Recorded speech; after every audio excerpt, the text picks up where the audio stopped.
Number का series कर रहे थे और हमने पिछली वीडियो पे आयोटा के बारे में देखा था कि आयोटा जो है वो क्या है, अंडर रूट ऑफ -1 को कहते हैं। और हमने यहाँ पे डिफरेंट डिफरेंट पावर्स और इनके कंजिक्यूटिव 4 टर्म्स का सम 0 होता है, यहाँ तक देख लिया था। आज हम कम्प्लेक्स नंबर को एक्सप्लोर करेंगे। कम्प्लेक्स नंबर को बच्चे जेड से डिनोट करते हैं और इसको किसी इस तरीके से अगर जनरलाइज कर ले तो a प्लस आयोटा b के फॉर्म में लिखते हैं, जहाँ a और b दोनों ही रियल नंबर्स होते हैं।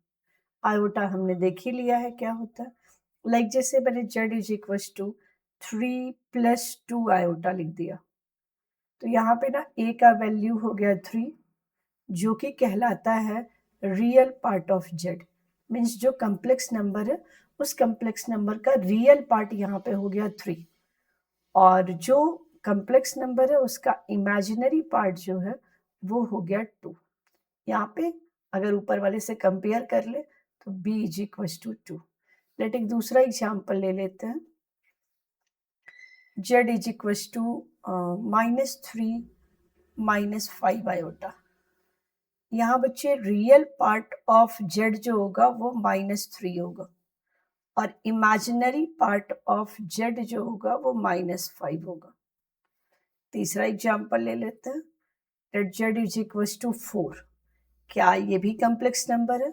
यस, ये भी कम्प्लेक्स नंबर है। यहाँ पे रियल पार्ट ऑफ z जो होगा वो 4 के बराबर होगा और इमेजिनरी पार्ट ऑफ z जो होगा दैट विल बी 0। वो कैसे? क्योंकि हम इस 4 को 4 प्लस 0 आयोटा के फॉर्म में लिख सकते हैं। पिछले वीडियो में आपको बताया था कि जितने भी नंबर अब तक पढ़ रखे हैं वो सब के सब कम्प्लेक्स नंबर के सबसेट्स हैं।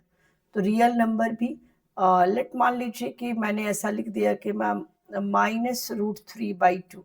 क्या ये भी कम्प्लेक्स नंबर है? बिल्कुल कम्प्लेक्स नंबर है, क्योंकि ये एक रियल नंबर है। इसको हम -√3/2 प्लस 0 आयोटा के फॉर्म में लिख सकते हैं। तो रियल पार्ट अगर लिखना होगा जेड का तो वो कम्प्लेक्स नंबर का real part will be -√3/2 and imaginary part will be 0।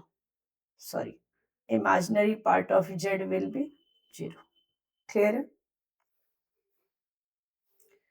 एक और एग्जांपल ले लेते हैं। लेट अस अगर मैंने सिर्फ z is equal to -3 iota लिख दिया, मैम ये तो नहीं है a प्लस आयोटा b के फॉर्म में। बच्चे हम इसे बना लेंगे। It could be 0 -3 iota. इस एग्जाम्पल में real part of the given complex number will be 0 and imaginary part of given complex number will be -3।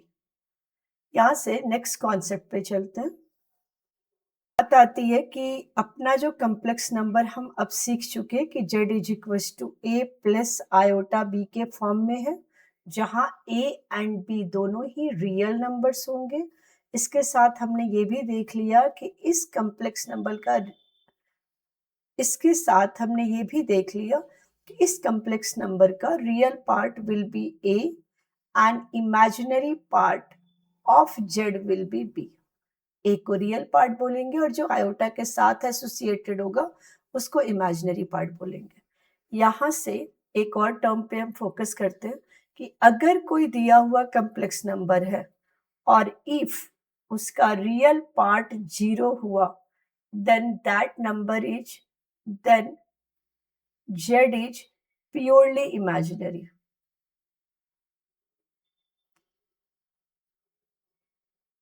जैसे मैं एक एग्जांपल ले लूं, z is equal to 4 iota.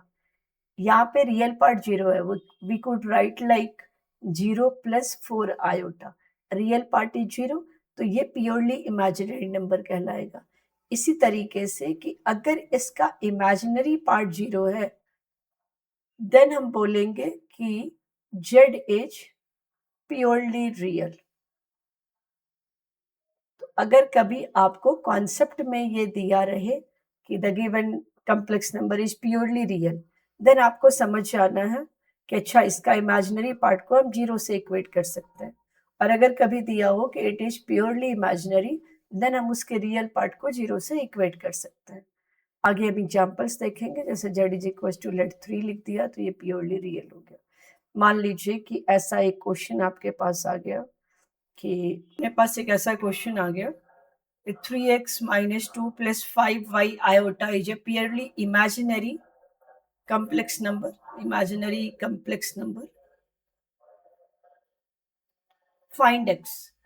तो क्या करेंगे मैम, ये तो इतना कुछ दिख रहा है, ये कम्प्लेक्स नंबर कैसे होगा बेटा, इसको इस फॉर्मेट में लिखिए 3x माइनस 2 जिसके साथ आयोटा एसोसिएटेड नहीं है, that will be real part and 5y will be imaginary part. अब अगर इसने बोला कि purely imaginary means according to question real part of z will be 0 for z is purely imaginary.